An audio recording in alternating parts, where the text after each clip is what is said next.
c'est un lieu où la parole des journalistes est libre, en dehors, bon, concernant le nôtre, d'orientation politique et religieuse, sinon la parole est libre.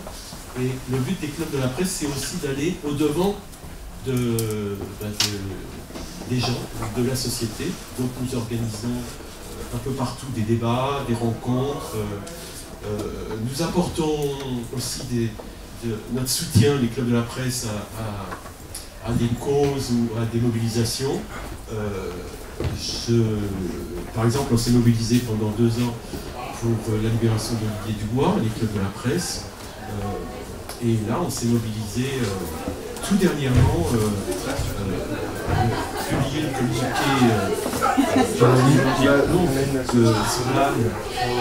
de la presse de Bretagne et d'autres, on y reviendra tout à l'heure, à propos du nouvel attentat odieux contre Morgane Large.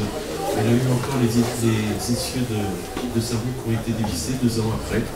Donc on est là aussi pour défendre les journalistes lorsqu'ils sont agressés.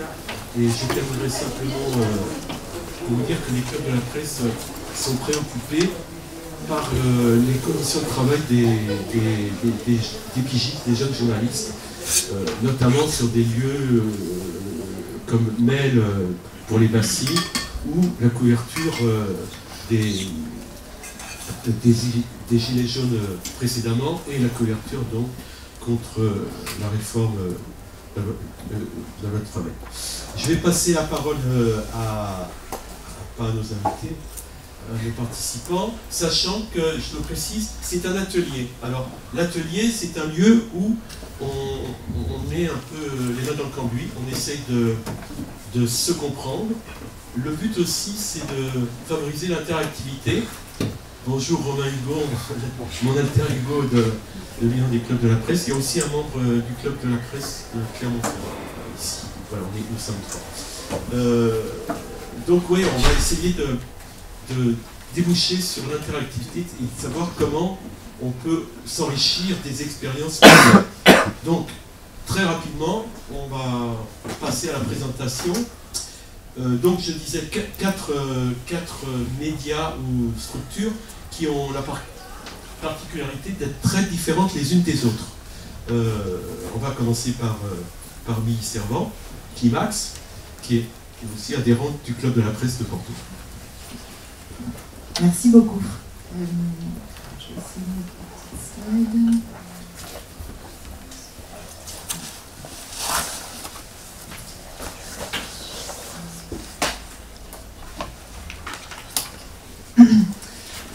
Déjà, merci beaucoup pour l'invitation, Richard. Est-ce que je peux faire passer des exemples? En quelques mots, je vais essayer de faire rapide. Climax, c'est un média qui a été lancé en 2021, d'abord sous forme de newsletter payante sur abonnement, un modèle qui est plutôt anglo-saxon, mais en tout cas qui a essayé d'importer en France. Et depuis l'été dernier, c'est un magazine papier trimestriel. On est spécialisé sur l'écologie et notre ambition, c'est d'en parler différemment, de redonner le goût à nos lecteurs de s'intéresser à ce sujet-là. C'est un média qui a été cofondé par Lorraine Boudard et Dan Gieselhardt, qui sont aussi les cofondateurs d'un média qui s'appelle Tech Trash, que vous connaissez peut-être, qui est une newsletter gratuite qui en fait s'est créée il y a quelques années, à l'époque où toutes les entreprises faisaient leur révolution numérique. Et en fait, c'était un des premiers médias à essayer de décrypter le bullshit ambiant dans ce domaine-là et à raconter un petit peu les coulisses du monde de la tech et des startups. En fait, ils ont vu au bout d'un moment que ce bullshit-là a été déplacé sur le sujet de l'écologie. Tout à coup, les entreprises disaient toutes qu'elles faisaient leur révolution écologique, leur transition écologique, avec beaucoup de greenwashing. Et donc, ils ont repris la formule de Tech Trash qui avait très bien marché. Il y avait, en tout cas pour une newsletter, il y avait déjà 30 000 abonnés assez rapidement. Ils ont donc transposé un peu ce modèle-là sur Climax. Donc c'est devenu une newsletter avec un ton grinçant, un peu à la Canard enchaîné, qui utilise beaucoup d'humour pour justement mettre à distance le greenwashing. Et donc on est devenu un média l'été dernier avec un constat qui est que jusqu'à présent, alors presque caricaturale, mais pas tant que ça finalement, que la presse écologique pour l'instant en magazine, elle est assez stéréotypée, en tout cas elle est très marquée visuellement.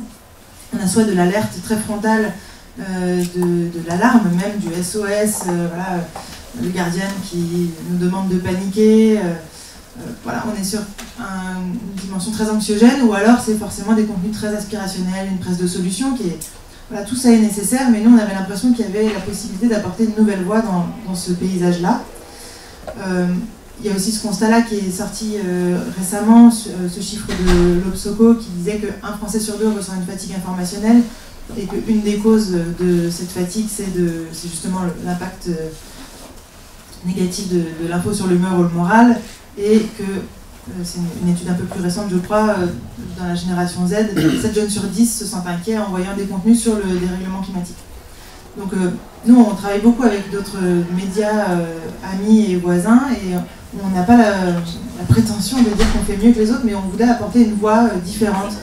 On se sert beaucoup de l'humour pour justement, et du sarcasme pour en tout cas permettre à nos lecteurs de se situer non pas en dessous de cette actualité climatique qui est assez oppressante finalement au quotidien, mais au-dessus.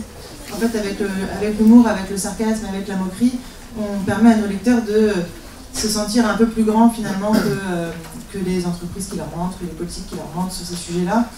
Et on a l'impression qu'en tout cas on ressort de Climax moins touché peut-être par de l'éco-anxiété que dans d'autres médias. Et donc on vient aussi en complément, on est moins sur une actualité très chaude. Avec la newsletter qu'on a gardée toutes les semaines, on reste sur une actualité chaude, mais le fanzine est vraiment plutôt sur des grands mouvements, des grandes tendances. D'ailleurs, on a appelé ça un fanzine justement pour ça. On se parlera aujourd'hui vraiment de la relation au lecteur. Nous, on considère, déjà on a tous les trois un parcours un peu particulier, on n'a pas fait d'école de journalisme. On est un peu des... Voilà, on casse les codes aussi parce que finalement on les connaît assez mal, et justement ça nous donne une grande liberté de ton. Et on s'adresse à nos lecteurs d'une manière peut-être peu consensuelle. On se met vraiment à leur même niveau. Et en fait, ça, c'est assez caractéristique de cette mouvance des fanzines dont on se prétend héritier. Le fanzine, c'est littéralement le zine des fans, en tout cas le zine d'une communauté. Et nous, on a l'impression d'appartenir à la communauté à laquelle on s'adresse. Et ça change beaucoup notre rapport à notre lectorat. Et peut-être un dernier point sur notre lectorat, c'est aussi que je le disais, Climax est né après Tech Trash. Tech Trash s'adressait beaucoup à des personnes qui travaillent elles-mêmes dans le secteur des startups et de la tech. Et en fait, une grande partie de notre lectorat, contrairement peut-être à d'autres médias écolos, sont absolument pas écolos de base et ne s'intéressent pas nécessairement à ces sujets-là. Ils sont venus à nous plutôt par le ton, par le traitement, par le côté décalé, par le choix des sujets et des angles, mais pas tant par le sujet de l'écologie en lui-même. Donc ça nous oblige, ça nous permet une grande liberté justement sur ces sujets-là, et en même temps ça nous oblige à les amener progressivement à l'écologie, mais d'une manière qui soit jamais, qui ne les braque jamais. Je crois que j'ai quelques slides, mais j'ai les aperçus des trois couvertures qu'on a lancées jusqu'à présent. Donc il y a les deux premières qui circulent. La première, on n'en a plus du tout, elle est sold out, c'est un des derniers exemplaires qui circule. Le deuxième, il est encore en vente. Il était sur la décroissance, avec ce traitement justement très décalé. Alors, pour les plus âgés de la salle, pas de pitié pour les croissants, c'était une émission de Dorothée. Donc on est vraiment sur un traitement un peu décalé. Vous connaissez dans le premier la référence à Apocalypse Now, peut-être aussi à Endless Summer, ce film sur les surfeurs qui cherchent l'été permanent. Donc, c'est sorti en plus en pleine canicule, c'était assez finalement troublant. Mais ça évoque aussi dans les couleurs une pochette de PNL par exemple. On va avoir justement, et le dernier numéro qui sort là dans quelques jours, sur les riches et la richesse en général. Fait référence à Benzema avec son jet ski. Enfin, on est sur des codes en fait très inspirés de la pop culture et qui volontairement ne sont pas ni verts, ni rouges, ni alarmants, ne contiennent pas le mot décroissance, ne contiennent pas le mot écologie et n'ont pas de feuilles. Et en fait, c'est un peu un pari de se dire qu'on peut parler d'écologie différemment pour redonner envie de s'intéresser à ce sujet-là. Bravo, ensuite, bon, Déborah Aldo, endémique, a fait une école de journalisme et en est sortie et va nous raconter un peu pourquoi elle a créé Endémique. Bonjour à toutes et à tous, je suis ravie d'être avec vous ce matin. Donc, je suis journaliste depuis 5 ans, moi j'ai créé Endémique il y a 2 ans et demi. Et Endémique, c'est un média d'information alternatif qui est co-construit par des journalistes et des citoyens. Donc pour le moment, je suis la seule journaliste à temps plein sur le média. Et l'idée, c'est de travailler avec des habitants à une échelle locale, de leur proposer de participer aux interviews, de faire du montage vidéo, de l'écriture d'articles et aussi de proposer des idées de sujets. Donc pour revenir à la genèse d'Endémique, l'idée, en fait, c'est arrivé quand, au moment du Covid, il y a 3 ans, j'ai une remise en question personnelle et professionnelle. Et puis, j'ai repensé à ce moment où j'ai commencé dans ma profession à l'automne 2018. J'ai intégré l'école de journalisme de Lille, en filière sport, puisque je suis journaliste de sport à la base. Et maintenant, je traite de tous les sujets. Et à ce moment-là, il y a eu le mouvement des Gilets jaunes. Et moi, j'ai vécu de plein fouet cette défiance envers les journalistes. Il n'y avait pas qu'une défiance envers les politiques, mais envers les journalistes. Et je me suis dit, mince, c'est dommage, on n'est pas à l'écoute des citoyens. Et moi, j'ai fait ce métier pour rencontrer les gens, pour discuter avec eux. Et puis, très vite, j'ai commencé dans des rédactions à travailler, que ce soit dans des services sport ou dans des services généralistes, en presse quotidienne régionale, aussi un peu de national. Et je me suis rendu compte qu'on était beaucoup dans les bureaux, notamment quand on travaille à Paris. J'ai travaillé à RMC Sport par exemple, et j'ai fait de l'écriture web, et là j'ai su que je ne voulais pas faire ça. Et même en presse quotidienne régionale, on doit aller vite, on doit faire beaucoup de reportages. Et on ne prend pas le temps vraiment de discuter avec les gens, de les rencontrer, les écouter. Et je me suis dit, pourquoi pas impliquer les gens dans l'information et faire un média participatif. Donc c'est comme ça qu'est né Endémique. Et pour la petite anecdote, le nom, ça fait référence au local Endemos, du grec ancien indigène. Pour marquer ce côté local. En fait, on est journaliste, mais on est avant tout des citoyens, des habitants d'un territoire, et donc c'est sous ce prisme-là aussi qu'on voit l'information.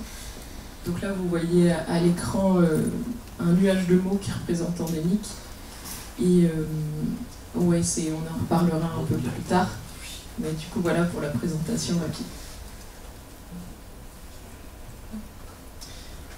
Bonjour, du coup moi je viens de Bretagne, donc je représente Spland, donc SPLA2N qui veut dire clair en breton. Et donc je vais rebondir sur ce que disait Richard au tout début à la présentation, c'est que donc on a une de nos consoeurs qui s'appelle Morgane Large, que vous connaissez peut-être, qui fait partie de Spland, qui est cofondatrice de Spland, et qui vient en fait d'être victime d'un nouveau sabotage, c'est-à-dire que donc sa roue a été déboulonnée et en fait elle ne tenait plus que par l'écrou anti-vol. Et donc il faut savoir que c'est la 2e fois que ça arrive, et donc là c'était presque jour pour jour, 2 ans après la première tentative de sabotage. Qui avait déjà provoqué un fort émoi et une forte médiatisation autour de sa personne, parce qu'en fait elle avait témoigné à visage découvert pour un documentaire qui s'appelle Bretagne, terre sacrifiée sur France 5, qui revenait sur les dérives de l'agroalimentaire. Donc sachant que la Bretagne, pour ceux qui connaissent pas très bien, en fait c'est une des premières régions agroalimentaires de France et même d'Europe. En fait c'est un thème qui est omniprésent, surtout au niveau de l'élevage. Et donc travailler en tant que journaliste sur ces thématiques, c'est pas toujours facile, parce qu'en fait il y a un peu une mainmise sur tous les secteurs. En fait c'est l'agroalimentaire est le premier employeur de la région, c'est vraiment au niveau économique, c'est très très fort. Les élus sont très liés avec les gens des syndicats agricoles. Enfin, voilà, c'est vraiment très mélangé. Et du coup, quand la presse locale elle-même a des liens aussi avec ce monde agroalimentaire, et en fait, souvent, peu importe dans quel média on travaille, aller un peu fouiller sur certains sujets, c'est pas toujours facile. Et du coup, la preuve, c'est qu'ils le font, comme Morgane. Ça passe pas toujours très bien, on va dire. Et en fait, c'est un peu pour ça, à l'issue de ça, que Splend s'est créé. C'est donc, en fait, il y a une autre journaliste qui s'appelle Inès Hérault, que vous connaissez sûrement aussi, donc, qui est l'autrice de la BD Algues vertes, l'histoire interdite. Et donc, qui n'est pas bretonne à la base, non plus d'ailleurs, mais qui en fait est arrivée et a commencé à enquêter et elle a mis un gros coup de pied en fait, dans la fourmilière et ça a provoqué vraiment un gros rebond. Et en fait, de par son travail, elle recevait énormément de pression, de menaces, d'intimidation. D'un point de vue très personnel, ça en allait jusqu'à des courriers aussi physiques chez elle parce qu'elle habitait sur son territoire de travail. Et en fait, nous, donc on s'est un petit peu créé au début en tant que collectif autour d'Inès pour la soutenir dans un premier temps. Et en fait, de fil en aiguille, donc on était une quinzaine de journalistes qui travaillaient en Bretagne dans les différents médias, que ce soit de la presse locale ou pigistes pour de la presse nationale. Et en fait, on avait tous envie de quelque chose de différent, de créer quelque chose de différent en Bretagne et d'aller plus loin sur certains sujets. Et il s'avère donc que Inès, à ce moment-là, travaillait pour un média qui s'appelle Disclose, qui est national, donc qui a révélé notamment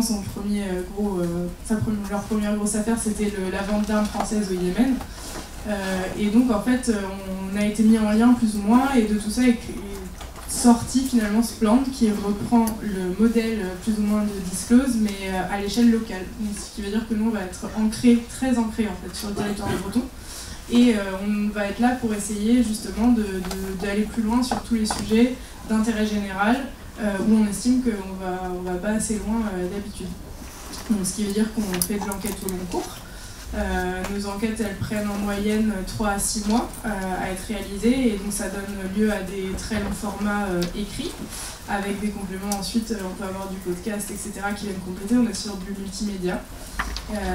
Et donc la particularité, donc là on a vraiment repris le modèle de Disclose, c'est qu'on n'est pas une structure de presse classique, c'est-à-dire qu'on est quand même reconnu en tant que média par la CPPAP, mais en fait on a un site où on publie toutes nos enquêtes, vous pouvez tout retrouver, tout est gratuit en ligne, mais en fait on va travailler avec des médias partenaires avec des publics très très différents pour diffuser au maximum l'information. C'est-à-dire que nos enquêtes, vous allez les retrouver à la fois sur notre site, sur Mediapart, sur France 3 et sur les radios en breton.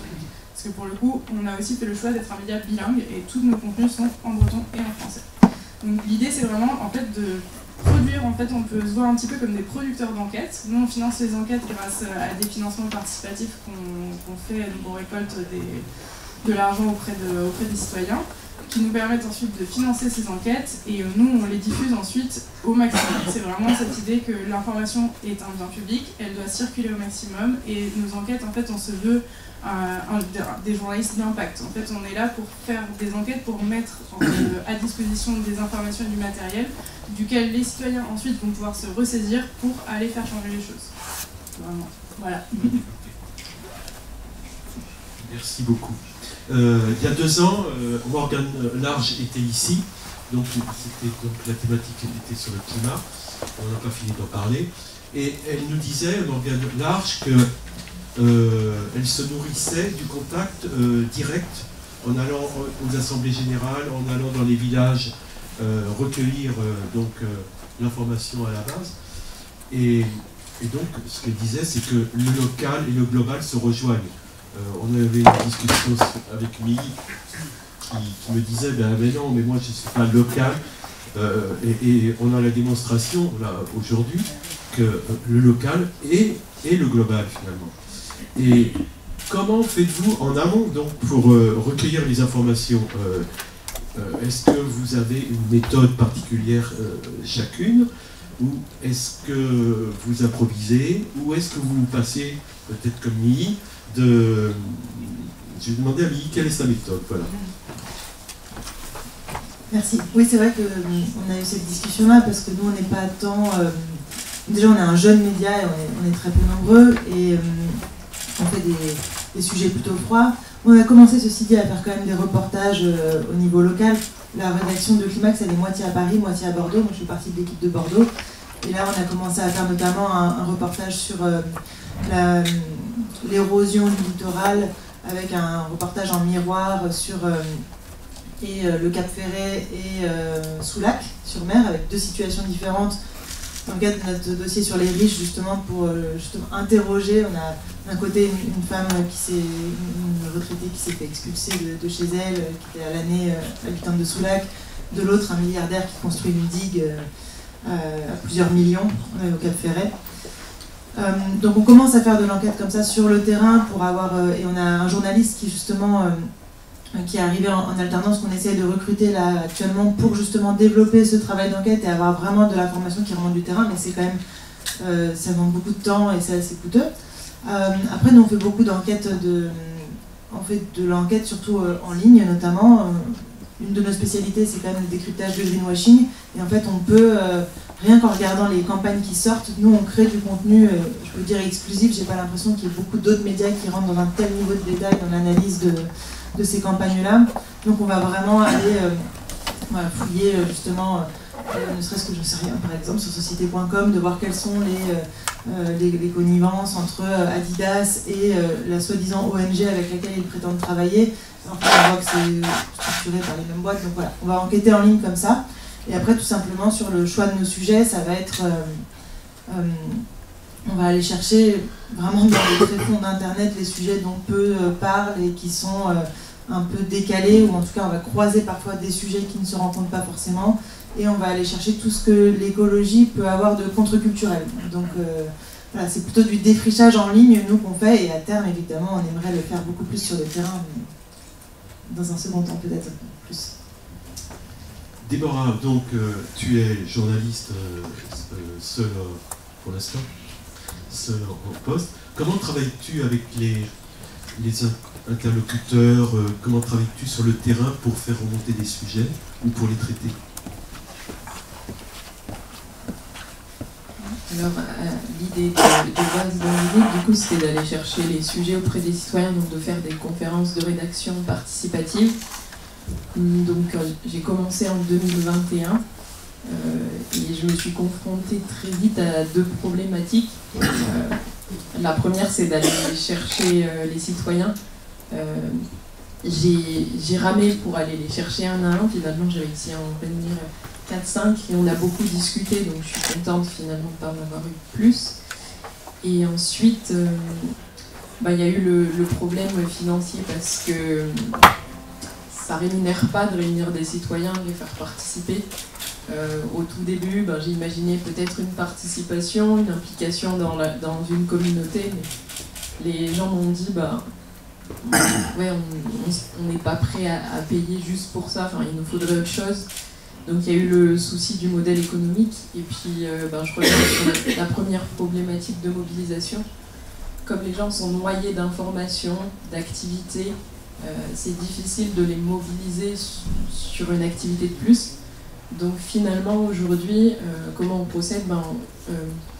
On va dans des centres sociaux, des associations, un petit peu des écoles, et puis on rencontre les habitants dans les structures qu'ils fréquentent. Et là, je les laisse s'exprimer sur des sujets dont ils ont envie de parler, et on fait des reportages ensemble, que ce soit de l'audio, de la vidéo, de l'écrit ou de la photo. Et ensuite, je ne l'ai pas précisé, mais Endemic, c'est un média web, donc quand ils le souhaitent, c'est publié sur le site internet. Sur la base des logiciels libres. Oui, effectivement, il y a l'aspect logiciel libre qui est important. Donc là, c'est parti, pareil, de mon expérience du côté société de surveillance avec les réseaux sociaux, les GAFAM qui utilisent nos données pour gagner de l'argent. Et moi, l'idée avec Endemic, c'était pas d'utiliser les données, et c'était aussi de partager librement des contenus, de co-construire. Et dans le logiciel libre, il y a cet aspect de co-construction. C'est un peu technique, mais Dans l'idée, le logiciel libre, il vise à pouvoir partager un logiciel librement, le modifier librement, l'utiliser comme on veut. Et ça part aussi des besoins des gens. Donc si vous adressez à une personne qui un libriste ou une libriste comme on dit, et que vous dites j'ai besoin d'un site web où il y a de l'interaction, qui puisse avoir telle ou telle fonctionnalité, ils peuvent le développer. Après sur des forums, vous pouvez dire que vous n'avez pas trouvé de solution. Donc il y a tout cet aspect de co-construction qui est intéressant, et c'est pour ça que ça fait partie d'Endemic. Splan a une méthode d'approche des sujets, je disais tout à l'heure. Vous êtes doté aussi d'un comité éditorial. Alors, quelle est votre méthode pour repérer les sujets, les faire remonter et les traiter? Oui, alors, on se retrouve souvent noyé en fait de sujets à traiter. Aussi, c'est pas toujours facile de choisir parce que en fait, on est un groupe de journalistes qui travaillons en Bretagne depuis un petit moment. Donc, on a tous en fait des sujets de côté qu'on aimerait voir plus approfondis, on va dire. Donc, on a une liste déjà perso assez énorme. Et en fait, depuis qu'on s'est créé, on a une boîte mail, on va dire, de la rédaction. À laquelle les citoyens et les Bretons ou pas d'ailleurs nous envoient en fait énormément d'alertes en fait. Donc ça peut aller de un journaliste qui va nous faire une proposition d'un sujet qu'il aimerait être traité jusqu'à un habitant qui a constaté une pollution dans la rivière à côté de chez lui et qui va nous faire remonter ça. Et donc du coup, ça peut, en fait, en fonction des informations, donc des fois c'est des toutes petites choses, mais en fait qui mises en relation vont montrer un côté un peu systémique et qui vont vraiment faire un sujet à part entière. Et d'autres qui vraiment, juste avec une seule alerte, ça globalise tout de suite le sujet. Et donc en fait, on fait tout simplement une grosse liste avec tous ces sujets, on essaye de les trier par thématique et par importance, et en fait après on se réunit donc en comité éditorial, qui est composé pour le coup que de journalistes. Et en fait, en fonction de l'actualité, de ce qu'on estime être plus urgent, notamment par exemple au niveau environnement, ou on essaye de vraiment choisir, parce qu'après c'est pas toujours, on s'inscrit pas dans une actualité chaude, sachant que notre enquête elle sortira peut-être 7 ou 8 mois après qu'on ait fait le choix de s'y pencher.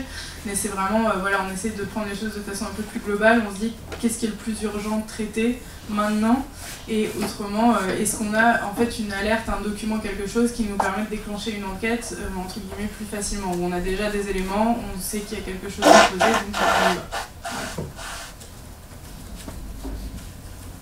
Est-ce que vous avez des discussions avec vos sources ou vos sources d'approvisionnement? Est-ce que vous co-construisez les sujets? Alors oui, on co-construit pas les sujets, en fait, disons qu'on reçoit les alertes et donc après on décide de les traiter ou pas. Mais après, en fait, c'est ça qui est essentiel, c'est que notre travail sans les gens sur le terrain serait impossible. On travaille beaucoup avec les associations, etc. Parce qu'en fait, eux-mêmes, ils font un travail de collectage de données qui est impressionnant. Et des fois, ils sont capables de nous fournir des dossiers, on se dit, mais ils ont mis 20 ans de données, c'est incroyable. Et c'est vraiment un travail, on va dire, donnant-donnant, dans le sens où eux, ils nous apportent énormément d'informations. Et donc nous, ça nous fait déjà une très grande avancée dans le travail. Après, il va falloir qu'on aille vérifier tout ça, etc. Mais voilà, on a déjà une base de travail. Et ensuite, comme je disais, notre propre enquête va leur servir aussi à eux de documentation pour certaines choses. Par exemple, dans le cadre des tribunaux, nos enquêtes ont déjà été utilisées justement en tant que documentation. Donc c'est vraiment, disons qu'on ne co-construit pas, c'est pas du tout participatif, mais disons qu'on travaille forcément toujours en lien avec nos sources et de différentes associations, quoi. Donc 3 approches, 3 exemples très différents. Raphaël Pougon, qui est directeur de la coopérative rotative, en charge des questions d'innovation, transition et prospective pour le groupe Centre France La Montagne. Je vais te demander de nous donner ton impression par rapport à ces 3 méthodes. Est-ce que c'est vraiment des méthodes de défricheuse, c'est très nouveau dans le paysage donc, médiatique actuel. Est-ce que c'est très nouveau? Alors, juste un tout petit mot pour parler d'où je suis. Donc moi je suis journaliste de laboratoire aussi, comme j'aime à dire, comme le disait un ami qu'on avait en commun, et je suis assez pirate dans mon média, c'est-à-dire que dans ce groupe Centre France, qui est un vieux groupe de presse basé à Clermont-Ferrand, et qui rayonne sur le grand centre de la France où il y a moins d'habitants au kilomètre carré, dans cette diagonale du vide. Mon job, moi, c'est d'accompagner les vieux médias dans leur transition, comme le groupe Centre France, et des jeunes médias à émerger, puisque une des missions de l'accompagnement natif, c'était de faire de l'incubation, c'est-à-dire on faisait on n'a pas en ce moment, mais un programme d'accompagnement, ça dure environ 6 mois, pour des jeunes médias émergents. Donc déjà je trouve ça génial, hyper enthousiasmant. Moi je suis apologue de voir des nouveaux médias émerger. Je fais beaucoup de veille sur tous ces médias et tous ces modèles de médias, et de voir ces 3 femmes qui portent ces médias-là, c'est vachement bien. Et je trouve que c'est d'ailleurs très représentatif de ces nouvelles générations de journalistes entrepreneuses, et j'insiste sur l'entrepreneuse parce que il se trouve que, enfin, j'ai l'impression, en fait je l'ai réalisé ce matin là, qu'il y a beaucoup de femmes qui sont entrepreneuses dans les nouveaux médias justement, et que ces nouveaux médias qui émergent sont souvent portés par des femmes, et je pense que ça amène un vent nouveau dans cette profession qui fait beaucoup de bien et qui était nécessaire, parce que quand je parle de vieux médias, voilà, il y a tout un tas de choses à déconstruire. Je dis que je suis pirate en mon média, ça fait partie de mon job d'essayer de questionner nos modèles, etc. Et je trouve que ces initiatives-là sont hyper enthousiasmantes. J'ai noté plein de trucs, notamment des trucs qu'a dit Milly sur le fait que, en parlant des autres médias, que tout cela était nécessaire. T'as dit qu'effectivement c'était l'idée, c'est pas de dire que le climat c'est mieux, moins bien, ou etc., que les vieux médias qui existent encore, qui ont un lectorat, une raison d'être, qui doivent se transformer, mais qui touchent une cible, une audience particulière. Et moi je trouve ça hyper intéressant, cet aspect de cette biodiversité des médias, qui est vraiment nécessaire, une complémentarité de regard, de façon d'écrire, de façon de toucher les gens. Et encore une fois, la fraîcheur que vous apportez par ces modèles-là est indispensable face à des médias qui sont installés et qui souvent se reposent sur des acquis. Enfin voilà. J'ai noté aussi un truc que je trouvais hyper important, que vous avez été toutes les deux à dire avec Déborah, le fait que vous étiez avant tout, enfin Déborah a dit je suis journaliste mais avant tout citoyenne, voilà, à Endémique on est avant tout citoyen, et Émilie t'a dit aussi on appartient à la communauté à laquelle on s'adresse. Et je trouve que ça aussi c'est hyper symptomatique justement de ces médias. Évidemment chez Splend c'est pareil, le fait qu'on considère qu'on fait partie des communautés locales dans lesquelles on existe, et avec lesquelles on écrit et on coécrit parfois ces choses-là qui n'étaient pas forcément des postures des vieux médias en l'occurrence, ou des médias mainstream, où on a eu cette culture de vieux médias à être un peu en haut de nos tours d'ivoire parfois, à se pardon ?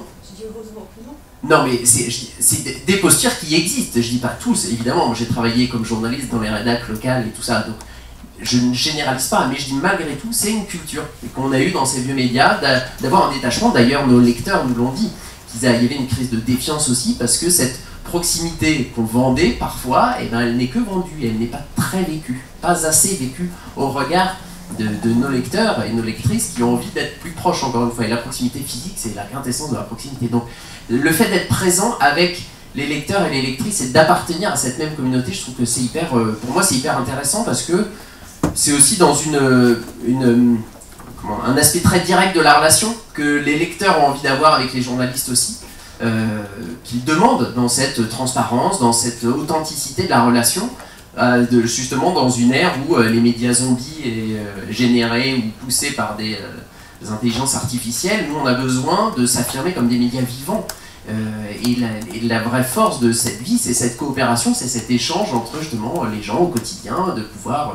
je prendrai un exemple, moi, qui n'est pas autour de la table, mais qui est un média qui s'était monté il y a quelques temps par Valentin Pringuet, qui avait monté un média qui s'appelait Terra Incognita, je crois qu'il a eu quelques numéros. Et alors Valentin, donc il avait cet aspect de co-construction des sujets. Il faisait par exemple une conférence de presse, à peine une conférence de presse, il ouvrait en gros de quel sujet avez-vous envie de traiter, etc. Ensuite il disait bon bah voilà, on va faire une rencontre avec telle personnalité, et ben je vous propose parmi le cercle des gens qui étaient abonnés à Terra Incognita de venir participer à l'interview. Donc il y avait 4 places, 5 places, mettons, et donc les premiers inscrits, vous devez justifier, poser des questions, etc. Venez participer à l'interview, en vrai, comme ici, là, on était, donc ils étaient 5, il n'y avait pas que Valentin qui posait des questions, potentiellement les autres lecteurs pouvaient poser des questions. Ça, c'était le premier effet, que je trouve hyper intéressant de la construction. Et deuxième effet qui se coule, c'était, quand il écrivait, lui travaillait sur un Google Doc ou un autre outil d'écriture participative, c'est-à-dire il disait « Je vais écrire mon papier lundi de 14h à 16h, si vous voulez, je vous ouvre, voilà le lien, vous pourrez mettre des commentaires, si vous avez participé à la conférence ou aux questions, vous pourrez dire « Ah bah tiens, j'avais plutôt compris ça comme ça, ou alors ça on comprend pas quand t'écris ça ». L'idée c'était pas que les gens écrivent l'article, parce que malgré tout il y a un savoir-faire, un recul, un savoir-faire journalistique, mais qui soit dans l'écoute, jusque dans l'écriture de l'article, il y avait cette mécanique contributive que je trouve hyper vertueuse et qu'on ressent aussi dans vos mécaniques. Merci beaucoup. Alors, j'en conclus pour la fin de cette première partie que vous secouez le cocotier d'une certaine façon, ce qui est une très bonne chose, ce qui permet aux vieux médias de se remettre en cause et de ne pas faire que de l'affichage, en adoptant par exemple une charte pour un journalisme écolo, simplement. Et je dirais aussi, Amélie, que la gueule ouverte existait il y a 30 ans, 40 ans, je ne sais plus. 50 ans, ouais. Mais c'est très bien parce qu'il faut aussi recycler, renouveler, et voilà, votre présence est fort utile pour cela. Je pense que vous avez des questions à poser. On va essayer de ramasser les questions pour passer à la seconde partie. Donc je passe le micro dans la salle. Vous vous présentez en quelques mots et vous faites circuler le micro. Bonjour, je m'appelle Isabelle Pivot, je travaille à France Bleu. Je suis élue SNJ et je vais plutôt vous poser des questions. Moi, je trouve que c'est formidable ce que vous faites. Je trouve que vous êtes à la pointe du métier. Malheureusement, je trouve objectivement que c'est formidable. Mais ma question, comment vous en vivez? Parce que le sentiment, c'est vraiment ça. Comment vous en vivez? C'était c'était abordé en deuxième partie, mais on peut l'aborder. Parce que c'est vraiment génial. Oui. Bien sûr. Une autre question. On va le développer après. Hein. On peut juste faire un coup de pub. Attends,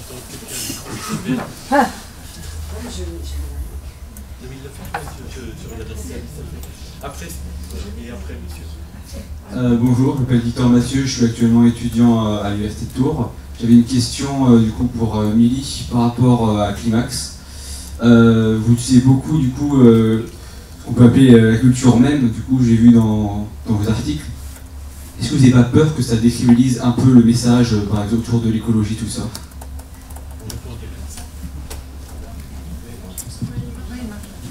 C'est bon, j'ai un micro. C'est une question intéressante parce que effectivement, il y a plusieurs choix éditoriaux qu'on fait qui pourraient nous décrédibiliser pour plusieurs raisons. Alors l'humour en fait partie, le choix de cette culture même, donc culture très jeune, très internet, très niche aussi, très geek si on veut d'une certaine manière. Et aussi le choix de justement un ton parfois assez cynique et colérique pourrait nous décrédibiliser. Ma lecture à moi, je ne prétends pas que ce soit la bonne, mais c'est de... En fait, ça m'interroge que, moi qui n'ai pas fait d'école de journalisme justement, ça m'interroge que le métier soit si perméable, ou en tout cas hostile, dans son ensemble, hein, j'ai l'impression, à un journalisme qui laisse place à des sentiments, qui laisse place à des émotions, qui laisse place à du rire. En fait, nous, les sujets qu'on traite et la manière dont on les traite, on essaye de s'amuser le plus possible en le faisant, avec le pari que les personnes qui vont le lire s'amuseront en le lisant. Et je pense que ça enlève pas forcément du sérieux. J'ai une slide que je n'ai pas montrée, mais qui résume un peu ça. J'ai tendance à dire que l'écologie, pour nous, c'est un peu comme une grosse ganache de chocolat. Donc c'est une super matière première, c'est bien dense, ça nourrit, c'est costaud, c'est même plutôt bon en soi. mais c'est pas hyper digeste et c'est un peu tout chrétien.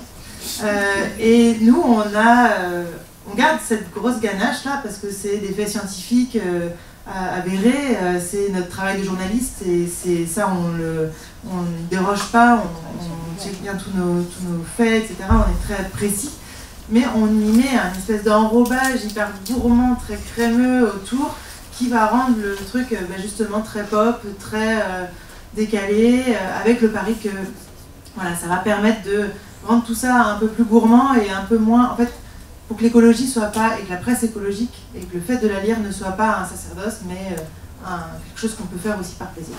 Je ne sais pas si ça répond à mes questions. Moi, je voulais juste remercier votre rôle de défricheur, parce que même Climax, quand on lit, on peut avoir des idées de sujets aussi quand on est journaliste. Moi, je suis journaliste depuis longtemps. Et je voulais vraiment vous remercier pour ça, parce que quand on lit ce plan, alors je vais aller voir Endémique, mais enfin, on prend des idées et de sujets et surtout de traitements et de regards et d'angles de vue grâce à des gens comme vous qui êtes vraiment à l'avant-garde et ça fait vraiment plaisir. Je rejoins ma collègue. Et je voulais juste faire un petit coup de pub pour Climax parce que j'ai découvert Climax. Enfin, je dis Climax, n'importe quoi, Climax. Par hasard. Et franchement, si vous êtes angoissé, vous y allez. Ça fait le même bien que Charlie Hebdo ou d'autres.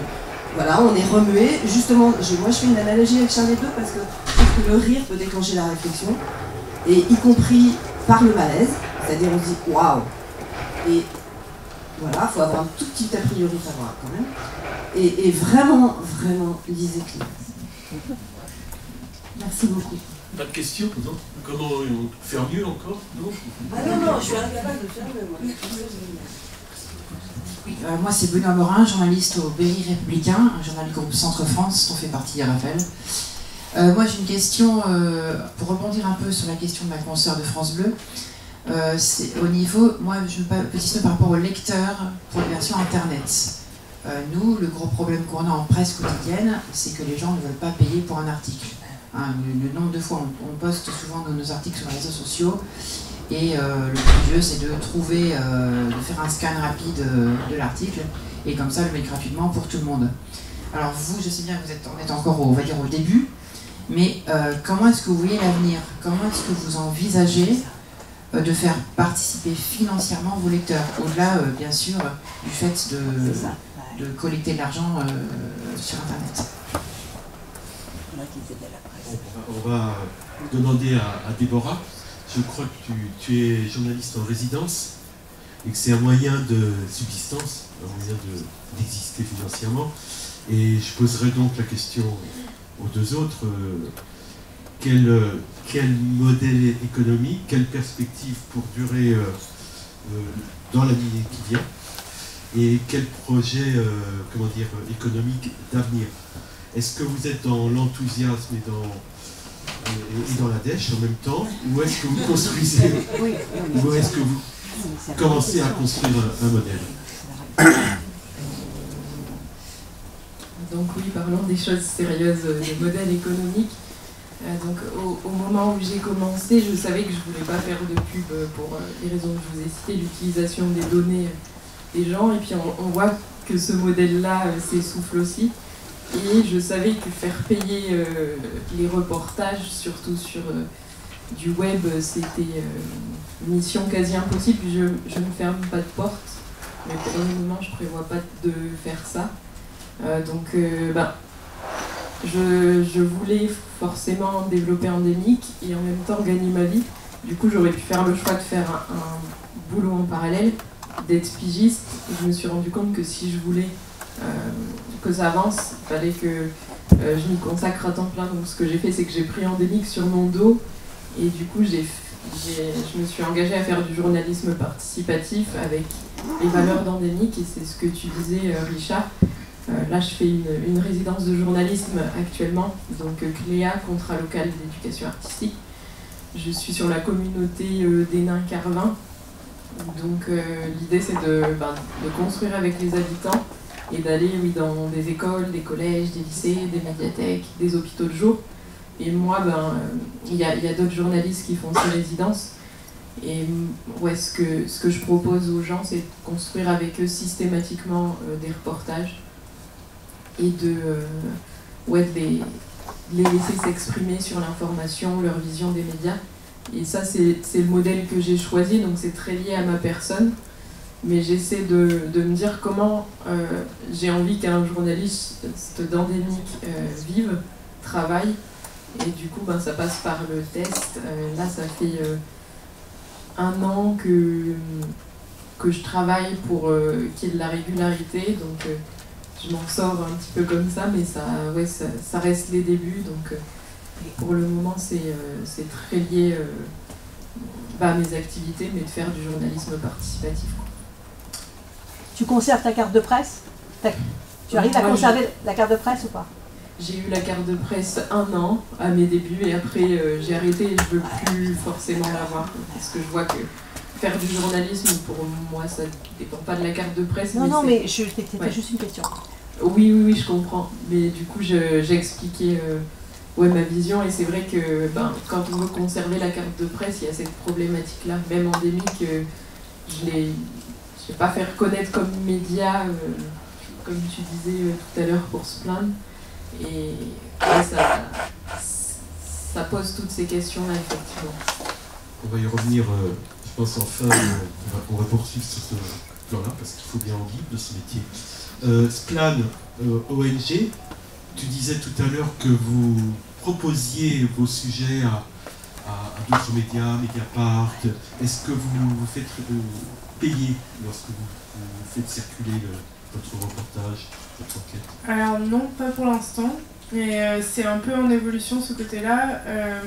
En fait, comment expliquer? Nous, on est vraiment sur cette idée que justement, on ne s'oriente pas du tout vers un modèle payant en fait au niveau de l'information. En ligne, c'est gratuit et sur notre site, et en fait, c'est une condition avec les médias partenaires avec qui on travaille, c'est qu'en fait, eux doivent aussi diffuser gratuitement l'information. En fait, Mediapart n'a pas le droit, par exemple, de mettre nos articles en payant. Donc du coup, comment on fonctionne?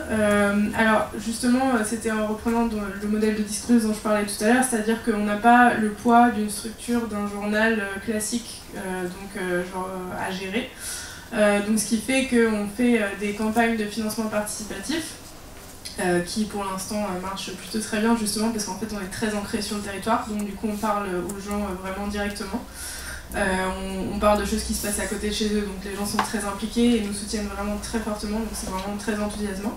Ce qui fait que pour l'instant, on a réussi donc à produire 5 enquêtes, et sachant que du coup, si on n'a pas de fonds, en fait, on ne produit pas d'enquête, on s'arrête là.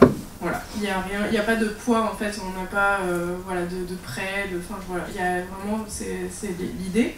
Donc sachant qu'au début, donc là, on existe depuis 2 ans à peu près. Au début, ça a demandé un investissement bénévole du collectif de journalistes qui était assez énorme. En fait, toute la structure était portée par des bénévoles et les seuls rémunérés, c'était les journalistes qui étaient sur le terrain qui faisaient les enquêtes vraiment. Donc plus les photographes, les traducteurs, les avocats, etc. Et donc là, on a justement fait un travail de restructuration cette année assez énorme. Et on a créé 2 postes de salariés en CDI tout récemment, en début d'année. Donc moi j'en fais partie et j'ai mon autre collègue qui devait être là aujourd'hui et qui, à cause de la grève, n'a pas pu prendre son train. Mais donc on est 2 à mi-temps pour gérer justement la structure de l'association. Donc on est sur le statut associatif. Et donc il va permettre justement de professionnaliser, de pérenniser la structure, parce que ça repose sur des bénévoles, c'était vraiment pas possible sur le long terme. C'était pour le démarrage, et donc sachant que la priorité ça restait l'enquête et donc que tous les fonds aillent d'abord à l'enquête. Mais donc là on a une visibilité justement qui nous permet d'assurer des salaires pendant au moins 2 ans, donc c'est déjà pas mal. Et donc on continue nos campagnes de financement participatif, sachant qu'on a aussi été lauréat du Fonds pour la presse libre qui avait été créé par Mediapart et donc qui aide les médias émergents, donc qui nous avait versé 15 000 €, ce qui est pas mal aussi. Et justement, en fait, l'idée de déclarer, de faire reconnaître aussi notre média, c'est que du coup, on va pouvoir toucher des aides à la presse, en fait. Donc, sachant que dans nos statuts, on s'interdit toute subvention locale, justement, pour garder notre indépendance. Donc, en fait, tout ce qui va du très local jusqu'à l'échelle régionale, en fait, on se l'interdit. Après, par contre, là, par exemple, on a sollicité la bourse émergence, qui est une subvention d'État qui aide justement en une fois, c'est les médias qui se lancent, en fait, ils peuvent solliciter cette bourse et donc ils ont une somme une fois, quoi. Donc ça, par exemple, ce genre de choses, on se permet de les solliciter. Pareil au niveau européen, vu qu'on est un média bilingue en langue minoritaire, donc on a aussi des subventions de ce côté-là qu'on n'a pas encore, mais voilà, on y travaille. Et donc là, nos postes aussi à nous, ça va être aussi beaucoup de la recherche de fonds, de voir comment on peut en fait avoir de la visibilité sur le temps long. Sachant que les campagnes de financement, c'est aussi ça qui est assez génial, c'est qu'en fait on propose la possibilité de faire des dons mensualisés. Et en fait ça nous permet d'avoir une visibilité aussi. Là je crois qu'on est actuellement à 3 500 € par mois de dons réguliers, donc c'est super quoi. Voilà. J'avais une précision à apporter par rapport à Faustine Sternberg qui n'a pas pu venir aujourd'hui. Je crois qu'elle travaille plus pour le POER. Oui, c'est ça. Donc le POER, vous avez suivi l'actualité, c'est donc cet hebdo breton qui a été pris pour cible par des extrémistes, d'empêcher de faire le journalisme en rond. Et donc, elle collaborait au POER. Est-ce que vous collaborez, non, à des médias, à d'autres médias pour gagner votre vie parallèlement? Je crois que oui. Individuellement ou... Oui, individuellement, oui.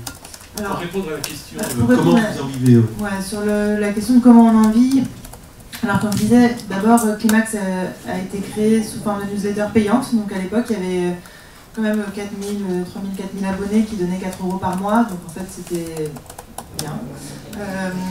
Je pense, moi je suis arrivée, j'étais pas là au tout début, mais je suis arrivée dans cette... Enfin, j'étais là au tout début, mais pas en tant que salariée permanente. Maintenant, je suis en CDI à mi-temps. Mais en tout cas, ça permettait quand même d'avoir... Et puis, il n'y avait pas le coût d'impression d'un magazine papier, surtout avec la hausse du prix du papier actuel. Donc, c'était, je pense, à peu près équilibré. Et il y avait eu des campagnes de financement participatif aussi pour lancer ça justement, avec des abonnements à ce moment-là particulièrement, et d'autres qui sont arrivés par la suite. Donc, ça allait. Quand on a lancé la formule papier, justement pour répondre à la question de l'accessibilité de tous les lecteurs, on a décidé de rendre la formule en ligne, donc la newsletter, gratuite. Parce que le format papier était payant, et donc l'idée c'était d'avoir que toutes les personnes qui voulaient nous lire pouvaient nous lire d'une certaine manière sur un support ou sur un autre. Donc on l'a rendue gratuite, on s'est coupé de cette source de financement-là. Et le média, lui, nous finance d'une certaine manière donc par les ventes au numéro ou les ventes à l'abonnement. On a calculé à peu près, alors je ne me souviens plus des chiffres précis, mais qu'il faudrait 5 000 abonnés pour être tranquille.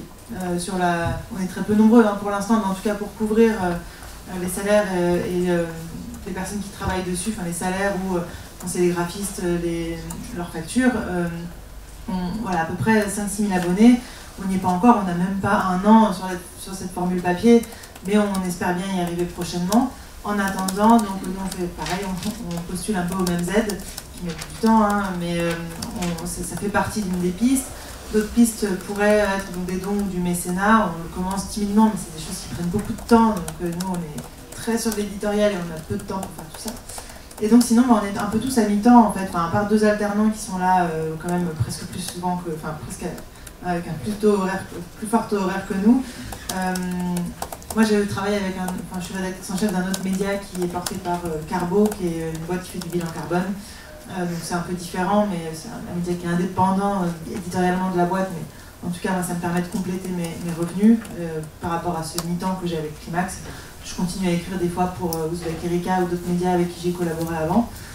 Et les 2 cofondateurs, eux, ont aussi cofondé un studio qui fait des newsletters ils se sont spécialisés justement dans la newsletter éditorialisée sous forme de médias. Et donc ils travaillent ils font de la newsletter pour d'autres. Ils partagent leur savoir-faire et ça leur permet, eux, d'avoir justement des revenus qui rentrent dans cette activité-là. Donc c'est pas exactement un studio de médias comme il peut y avoir, je sais pas moi, chez Sopress ou quoi. C'est vraiment une boîte à part qu'ils ont. Il y a pas de, nous on est une association, donc on n'a pas de, on reste très indépendant, mais individuellement chacun, on s'assure d'avoir d'autres sources de revenus. En attendant ces fameux 5 000 à 6 000 abonnés. Parlez-en de vos amis. Mais je sais plus, la dernière fois que j'ai regardé, je crois que c'était 1200, faut que je recompte. On va continuer les questions et on va aborder la deuxième partie. Bonjour, je m'appelle Aurore Chaillot et je suis responsable de la filière journalisme à l'école des métiers de l'information, l'EMI. Et ma question était pour Raphaël Poujean. Tu as dit tout à l'heure que les vieux médias vendent la proximité, mais ne la vivent pas toujours. Et on voyait avec les expériences de Splan, d'Endémique et aussi dans une certaine mesure de Climax, qu'il y avait cette volonté d'être très proche des gens. Est-ce qu'il y a des choses qui t'inspirent et où tu te dis, ça concrètement, on a mis ça en place, où j'encourage telle mesure et ça m'a été inspiré, et l'inspiration m'est venue de nouveaux médias qui vont dans cette proximité avec leur lectorat. Merci. Oui, complètement. Je vais pas me faire des amis avec cette punchline, mais c'est pas grave, je t'assure. Oui, c'est hyper inspirant. Alors, pour tout le dire, on a issu du programme d'incubation, on a eu un média en mode intrapreneuriat, c'est-à-dire qu'il y a à l'intérieur du groupe Centre France, qui a pu bénéficier de ce programme-là, c'est quelqu'un qui a eu envie de lancer un média différent de ce que, en termes de ligne éditoriale, de positionnement, de modèle et même de cible. Pour le dire vite, on a monté un média qui s'appelle Vost, Vost Media, vous pouvez le retrouver sur Instagram, et qui s'adresse à une cible beaucoup plus jeune que les médias montagne et autres du groupe Centre France. Et ce média-là a suivi le programme d'incubation et s'est développé comme un média à part entière, donc qui a suivi toutes ces étapes-là, et comme on pu le suivre ces médias-là. Et donc avec ce média Vost, on teste beaucoup de choses. D'ailleurs, ils sont en friction permanente avec le reste de la rédac, mais c'est intéressant, c'est dans la friction que se crée la chaleur et qui se crée des choses, quoi. Donc c'est là où ça fait bouger les lignes, parce que c'est marrant, les gens disent ouais, c'est nul, mais en fait ils le regardent tout le temps, donc ça veut dire que ça les intéresse quand même. Donc c'est assez drôle. Et donc avec ce Mediavost, par exemple, pour reprendre des choses qui sont là, il y a la question de la proximité. Je parlais tout à l'heure de cette proximité qui n'est pas toujours suffisamment ou intégralement vécue. Et bien avec Vost, dans la manière dont on l'a monté, un des piliers, c'est ce qu'on appelle des agoras, c'est-à-dire que ce sont des temps où on va, avec les jeunes pour le coup, puisque c'est la cible de ce média-là, essayer de faire sortir des sujets qui les concernent, se dire ok, c'est en gros, on va dans un bar ou dans un tiers-lieu et on dit on se rassemble, on paye des chips et des jus et on dit ok, on parle de quoi, c'est quoi le truc qui nous anime en ce moment, qui vous anime en l'occurrence, en ce moment, et pour faire émerger ce truc-là, voire potentiellement les amener en reportage avec nous en fonction, identifier des sources ou des relais qu'ils ont, travailler avec les assos avec lesquels ils travaillent pour faire remonter des sujets. Donc dans Vost, il y a beaucoup de sujets autour du féminisme, c'est ça, de l'écoféminisme, de l'éco-anxiété récemment, voilà, de plein de sujets dans lesquels justement il y a beaucoup de travail avec des assos locales, etc. Et donc voilà, cette proximité, on la vit de manière très très concrète en organisant ces temps. Je crois qu'il y en a tout le monde, s'il n'y en avait même pas une aujourd'hui, d'Agora. Voilà. Donc ça, c'est des choses qui sont nécessaires, je pense, et que c'est des choses qu'on a testées pour le coup avec des vieux médias comme La Montagne en l'occurrence, où j'avais monté des ateliers qui s'appelaient les Rendez-vous La Montagne, et c'était en fait sous le format de ce qu'on appelle les World Café. Je sais pas si ça te parle, ça parle peut-être à certains. Des World Café, c'est issu plutôt des mouvements associatifs ou de l'économie sociale et solidaire, où on prend un sujet, une problématique, mettons la désertification ou l'absence, le recul de services publics ou de médecine dans les milieux ruraux par exemple. On rassemble journalistes et citoyens dans une salle et on se dit ok, ça c'est une problématique, enfin ça c'est un sujet, autour de ça vous voulez parler de quelle problématique en particulier. On fait sortir 400 problématiques, autant qu'il y a de tables dans la salle, et autour de ces trucs là on se dit ok, on va se mettre sur chacune des tables une problématique, et ensuite on va réfléchir aux solutions ensemble, journalistes et citoyens au même niveau, et ensuite à partir de là, on change de table après, etc. Donc ça induit un échange, une conversation, une rencontre, une controverse parfois qui est hyper souhaitable et qui est de notre responsabilité de médias de la nourrir, cette controverse. Et derrière, on va aller faire des sujets, du coup, et on aura pu identifier des sources, des relais, des choses qui ont vraiment envie d'émaner de cette communauté de nos lecteurs, et pour pouvoir les travailler derrière. Donc voilà, ça c'est des choses qu'on teste. Je dirais tout simplement qu'il y a 30 ans, il y avait donc un réseau de télévision locale dont s'occupait Daniel Populus. J'avais travaillé à Grenoble et il y avait des Agora. C'était à Villeneuve, la cité Villeneuve, je ne sais pas comment elle s'appelle à Grenoble. Donc c'est vrai que on retrouve des fondamentaux, on est en train de retrouver non pas l'envie d'aller au contact des populations, mais la nécessité, l'impérieuse nécessité de renouer, de faire autrement, autre chose, et de pouvoir en vivre. Je crois qu'il y a encore une question.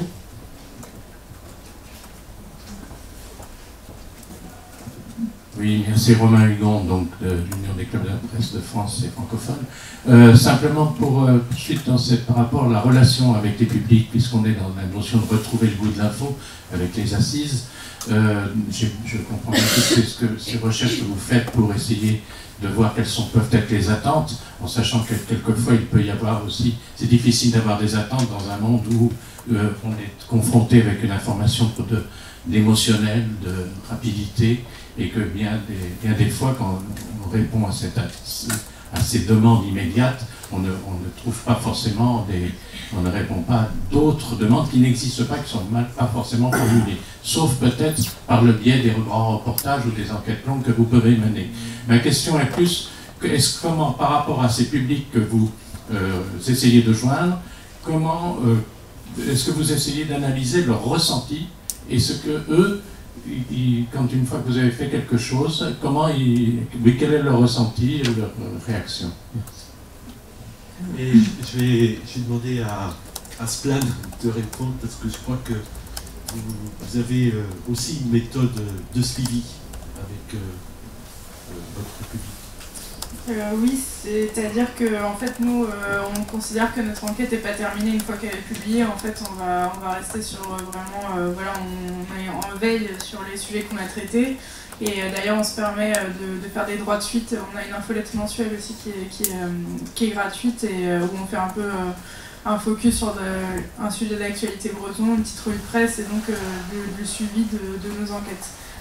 Et donc on a plusieurs façons en fait d'être en contact avec notre lectorat. Donc forcément des fois tout simplement en fait par exemple la newsletter, ils peuvent nous faire un retour de mail et en fait ils nous répondent directement dans la boîte de la rédaction.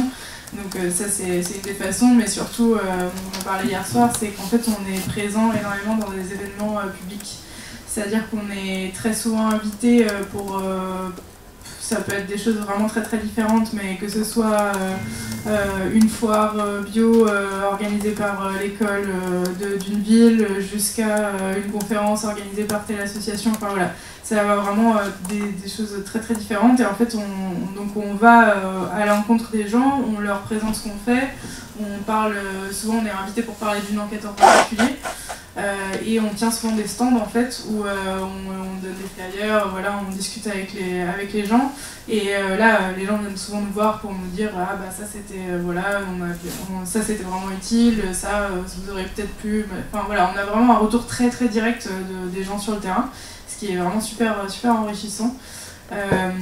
Et notamment aussi justement par rapport au format web, c'est que donc je disais, on fait du format écrit très très long sur le web, donc ce qui n'est pas forcément toujours facile en fait. Les gens lire sur un ordinateur pendant très longtemps, c'est pas forcément toujours donné et ça fatigue. Enfin, moi perso par exemple, j'y arriverai pas tant que ça, mais donc on a choisi en fait de faire une déclinaison de papier sous forme de livret. Donc on n'a pas un magazine comme Climax, mais en fait on édite des livrets par enquête qu'on vend 10 € sur les stands justement qu'on tient dans les événements publics. Donc c'est un prix assez élevé pour un livret qui contient une enquête, où là en fait c'est la possibilité de dire bah, j'ai envie de soutenir ce plan, bah, en fait je vais acheter un objet qui va être un peu cher, mais ça va être un objet de soutien et je vais quand même repartir avec quelque chose. Après je peux faire circuler, je prête l'enquête, etc. Et donc c'est aussi une façon de continuer à toucher un lectorat aussi différent, quoi. Oui, j'ai pas de réponse particulière à apporter à cette question, mais je voulais vous remercier de l'avoir posée, parce que c'est la question que je me pose aussi depuis tout à l'heure en écoutant les échanges. C'est vrai que nous on est peut-être un peu différents, on fait moins, enfin on en fait un petit peu, je le disais tout à l'heure, mais pour la majeure partie de notre travail, ça nous est arrivé en fait, par exemple, de demander, en fin d'année dernière, on a fait une enquête et on a demandé à nos lecteurs ce qu'ils voulaient, quels étaient les sujets qu'ils auraient aimé qu'on traite. Et en fait, si on écoutait ces remontées-là, on parlerait d'agriculture, d'une sélection des produits pour la maison qui sont les moins polluants, plein de sujets très très intéressants, mais qui sont déjà très bien traités par certains de nos collègues, et qui en plus sont complètement à côté de l'ambition qu'on a nous d'un point de vue éditorial, qui se rapprocherait peut-être plutôt, alors ça fait un peu prétentieux de dire ça peut-être, mais d'un, je sais pas, j'allais dire Spark, de Trax sur Arte ou de Vice, c'est-à-dire des médias qui vont aller chercher des sujets, justement, en fait on passe énormément de temps à aller fouiller des sujets que personne n'a vus pour justement faire cette curation de ces quelques artistes ou ces quelques personnes un peu perchées qui font les choses différemment et dont on pense qu'elles peuvent inspirer le plus grand nombre. Donc c'est vrai que ça peut nous donner un côté snob si on extrapole, mais je pense pas que ce soit ça, mais en tout cas on n'écoute pas tant que ça les demandes de nos lecteurs, on préfère leur proposer des contenus que nous on aura sélectionnés comme on les juge intéressants pour eux, et en fait souvent on a quand même des bons retours, pas forcément sur des papiers très précis, mais en tout cas sur l'ambition globale et ce que ça fait ressentir. Et c'est vrai que je me dis, je m'attendais en tout cas quand on a fait l'enquête à la fin de l'année dernière à ce qu'on nous sorte des pépites, à ce qu'on nous dise en fait j'ai repéré ce truc là, c'est incroyable, sur un channel Reddit obscur, et j'aimerais trop que vous fassiez, et je me suis dit ça va être génial, on va avoir plein de sujets très climax à traiter, et c'était absolument pas le cas, et je pense que c'est plutôt sain aussi, et c'est vrai que et c'est bon signe, ça veut dire qu'on apporte un truc qui finalement tombe pas forcément sous le sens, et que je pense que il y a tellement déjà de médias écolos qui se lancent, jamais assez, mais ça nous permet d'être sûr d'apporter quelque chose de différent. Mais c'est vrai que du coup ça nous, voilà, ça rend plus complexe peut-être la relation avec nos publics, en tout cas c'est moins en amont peut-être et plus en aval, et tout ça c'est encore en train de se travailler. Je ne sais pas si vous vous rendez compte, mais ils ont 4 ans d'expérience et sont déjà expérimentés quand même. Moi, à ce stade, je voudrais quand même vous dire bravo, parce que ce que vous faites est très instructif, je pense, ce matin. Et vous êtes source d'inspiration. Laura ? Ouais, je voulais juste ajouter sur cette question que tu parlais d'amont et d'aval. Moi, c'est l'inverse, c'est l'amont qui compte et peu l'aval. Si vous regardez le site d'Endémique, il n'y a pas tant que ça de reportages. Et ce qui compte, c'est plus l'échange, le reportage, la discussion pendant qu'on travaille avec les habitants que le reportage final. Donc là, je vous disais que je fais une résidence de journalisme à Hénin-Carvin dans le Pas-de-Calais. Et il y a énormément de défiance envers les médias, les politiques sur ces territoires-là. Et ouais, quand je rencontre les habitants, c'est vraiment nos échanges, la façon dont je leur apprends à faire des interviews qui va les marquer, sur lesquelles on va échanger. Et après, finalement, l'aval est presque anecdotique. C'est notre but de faire un reportage vidéo.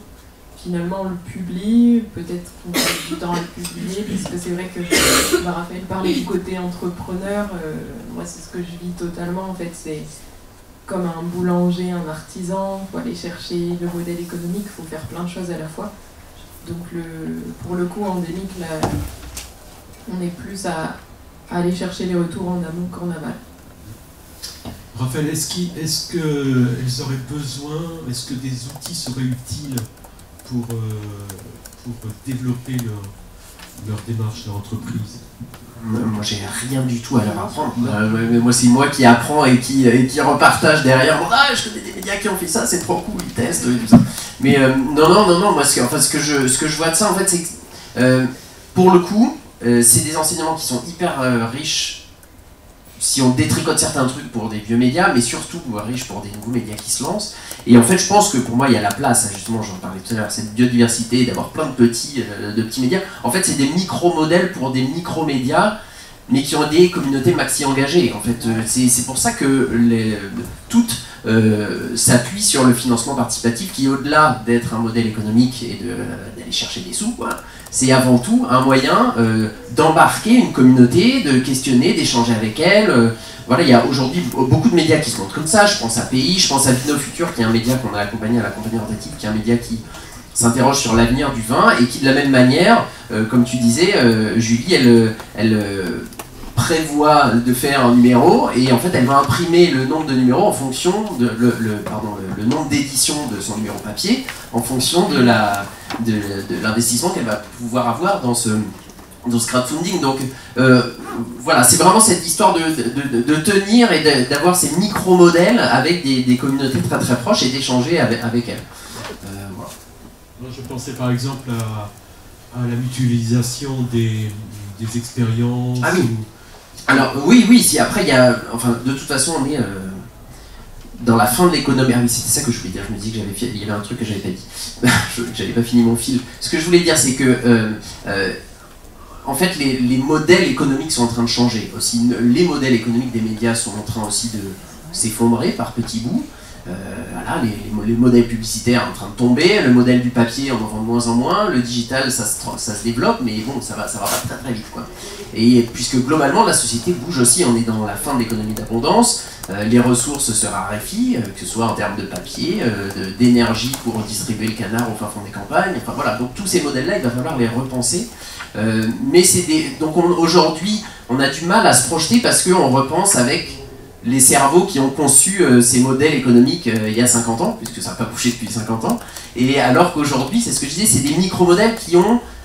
en fait, c'est des pluriels de micro-modèles, il n'y a pas un modèle économique qui fonctionne, etc. En revanche, ce qui est conjoncturel, c'est vraiment l'aspect du collectif, c'est-à-dire l'aspect de... on ne va plus pouvoir être dans des démarches purement individuelles et solistes, quoi, où le travail du collectif avec les lecteurs, mais aussi avec d'autres canards, ce que tu disais tout à l'heure, en fait c'est appliquer les principes de l'économie circulaire à l'info, qui est un bien public, et on fait tourner cette info, et c'est de se dire, il y a aujourd'hui ce qu'on appelle l'économie contributive, qui cherche à générer des communs, participer à des communs, plutôt qu'à répondre à des besoins matériels individuels. Et bien cette économie des communs, elle peut s'appliquer aujourd'hui, il faut réfléchir à l'appliquer aux médias, et à se dire, voilà, comment on rentre dans une économie où on partage des ressources, du contenu, et chacun a trouvé sa mesure et son équilibre économique. Les ressources typiquement matérielles, aujourd'hui il y a par exemple ce que tu dis, la résidence c'est hyper intéressant, il y a les CAE, les communautés, les coopératives d'activité et d'emploi, qui permettent de rassembler des gens et alors c'est peu le cas, je connais pas de médias qui sont dans des CAE, mais il y a plein d'indépendants, d'entrepreneurs qui sont dans des CAE, qui leur permettent de bénéficier d'un soutien juridique, économique, suivi budgétaire, et puis d'avoir chaque mois un salaire qui tombe, enfin ils ont des mécaniques budgétaires qui permettent de les faire vivre au quotidien. Donc ces nouveaux modèles-là, ces utilisations du collectif à profit de ces modèles-là sont en tout cas porteuses, je crois, enfin j'ai l'impression. Tout en restant journaliste, tout en restant attaché à la déontologie, tout en restant attaché aux droits acquis et aux nouveaux droits à acquérir. C'est pour ça, je répercute presque ce qu'allait dire ma collègue. Voilà, tout à fait. Je suis en train de le dire. Merci. Je suis un peu de la partie. Enfin, j'étais un peu de la partie. Il ne faut pas perdre de vue non plus que... Enfin, en auto-entrepreneur, quoi. C'est pas des auto-entrepreneurs. Il ne faut pas perdre de vue que... il y en a, voilà, c'est ça, le problème. Oui, c'est pas un problème, c'est une situation. C'est une situation à laquelle sont confrontés les nouveaux journalistes. Et je vais rebondir simplement sur le code de la presse de Bordeaux, que je connais bien, pour y être. C'est qu'on est aussi relais d'information auprès des consoeurs et des confrères sur des offres d'emploi qui circulent, enfin qu'on reçoit. Et nous avons décidé de bien préciser que nous préférions mettre en circulation des offres d'emploi journalistiques, et lorsque ce n'est pas le cas, on précise les conditions de recrutement. Mais la réalité pour les assises à ce jour, la réalité c'est qu'elles cherchent les moyens de rester journalistes. Elles sont dans le combat pour rester journalistes. Elles sont profondément journalistes. Mais elles sont confrontées à des difficultés qui font que certaines se posent des questions sur la carte de presse. Moi, j'ai la réponse. Je sais qu'on s'est battu pour cela. Et il y a ici donc Isabelle Bordes qui a été... Oui, d'accord. Et qui a été donc à la commission de la carte. Je pense que vous ne le perdez pas de vue. le fait d'être journaliste, mais vous êtes sur le terrain du journalisme d'aujourd'hui avec ses difficultés. Je laisse peut-être Isabelle Borne, ancienne... Moi, je réagis juste, enfin, elle est journaliste, hein. Elle est pas... Je pense journaliste. qu'elle ne perd pas la Oui. C'est de la... Enfin, pardon, mais je pense pas qu'on a besoin de la carte de presse pour le journaliste. c'est pas une obligation, non. Ah bah oui, c'est sûr. Soyons très clairs, la carte de presse, c'est génial quand on l'a parce que ça vous protège, ça vous permet d'être payé, etc., etc. Et puis ça crée un sentiment de communauté qui peut faire du bien.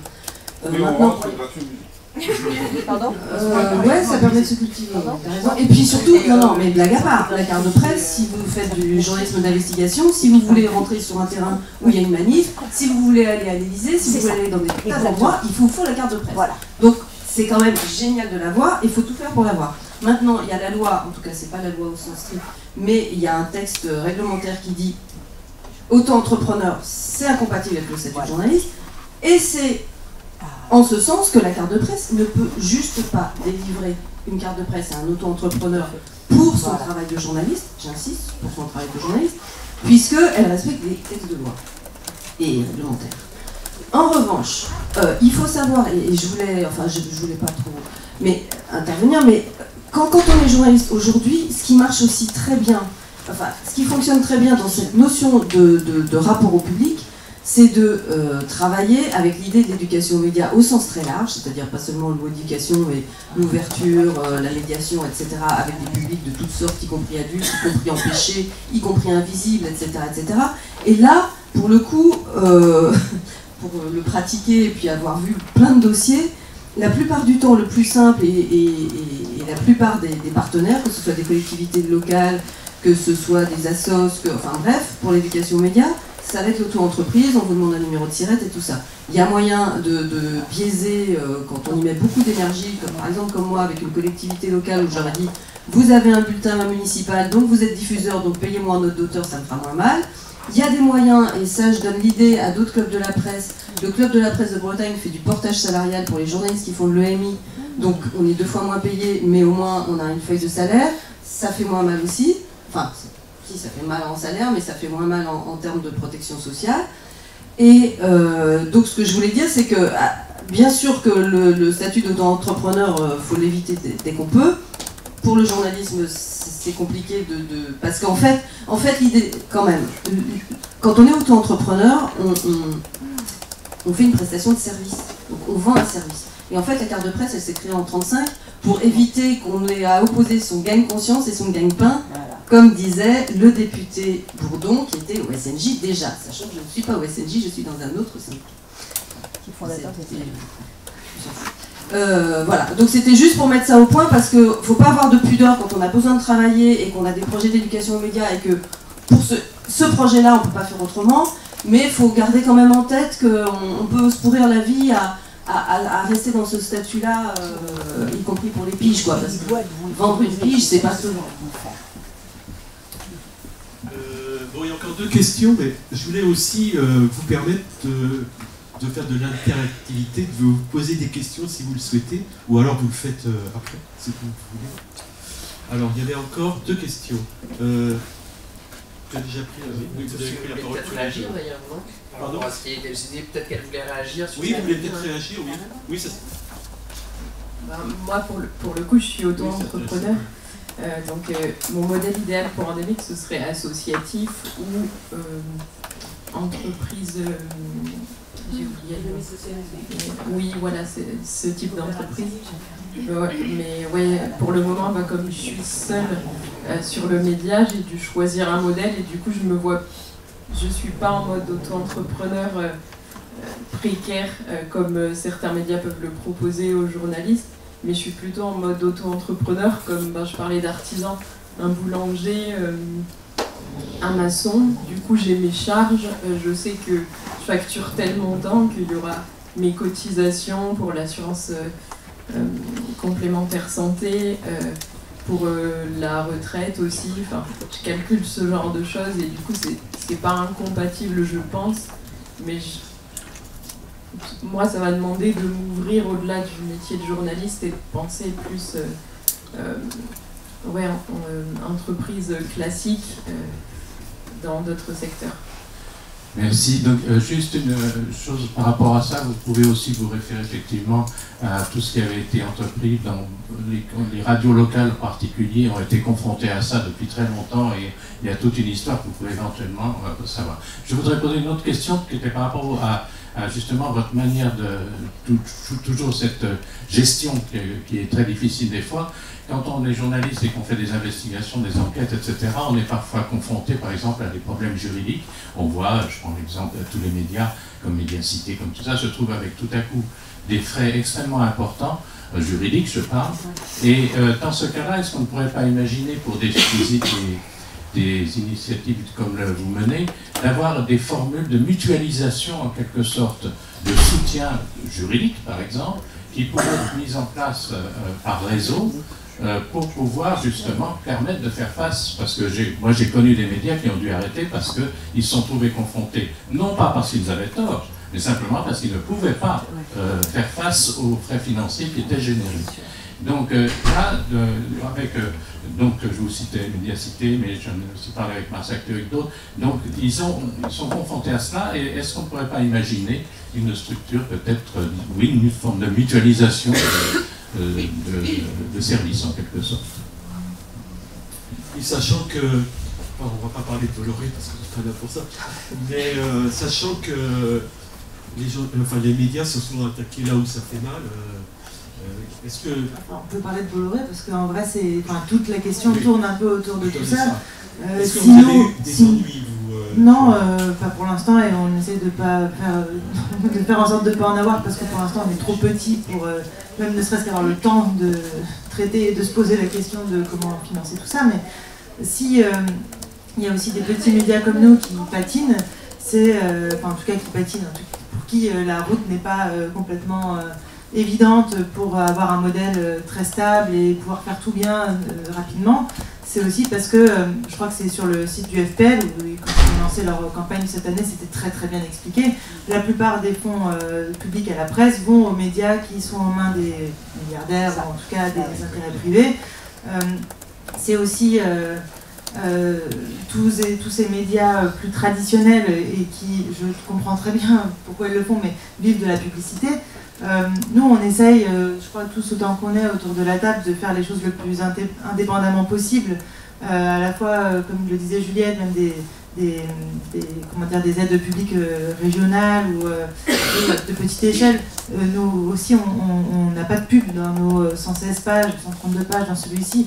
C'est très dur à porter, et c'est d'autant plus dur à porter que je pense qu'on pâtit aussi du fait que d'autres médias siphonnent un peu à la fois le lectorat, les fonds publics d'aide à la presse, les revenus globalement. Donc moi je pense que c'est quand même notre sujet, on peut en parler. Pardon, je réponds absolument pas du tout à la question. La question de parce que nous on n'a pas trop de... Romain Vulcan, c'était est-ce que il ne faudrait pas mutualiser lorsqu'on vous empêche de marcher en rond? Enfin, je pense qu'en Bretagne, vous avez quelques empêchements, pour voir ce qui est arrivé à Morgane Large.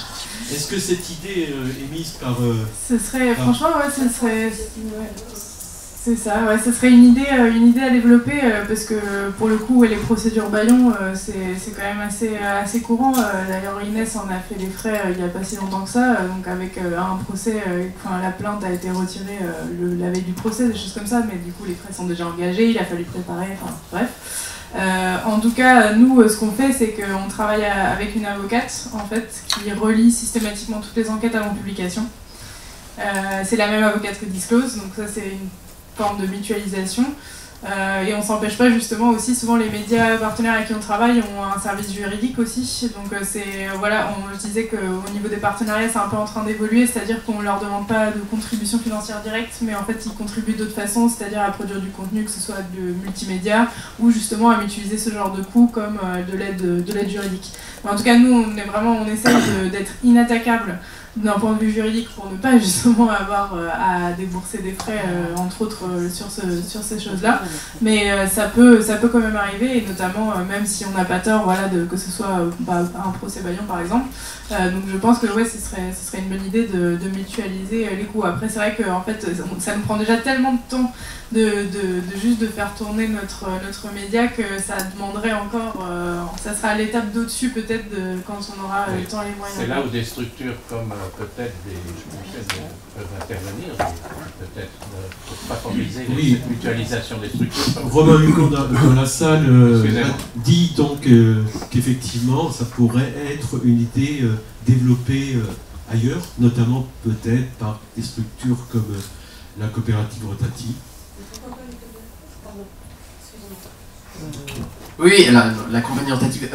Oui, effectivement, ça peut être des choses imaginées. Après, enfin, moi je rebondis sur ce que tu disais sur les échanges de ressources, en fait. Encore une fois, dans ces nouveaux modèles économiques, je trouve que ça fait vachement de sens. Sur la capacité de qu'est-ce qu'on peut produire que vous ne pouvez pas produire en termes de ressources matérielles, de production multimédia, de ressources juridiques, etc. Je trouve ça c'est hyper vertueux.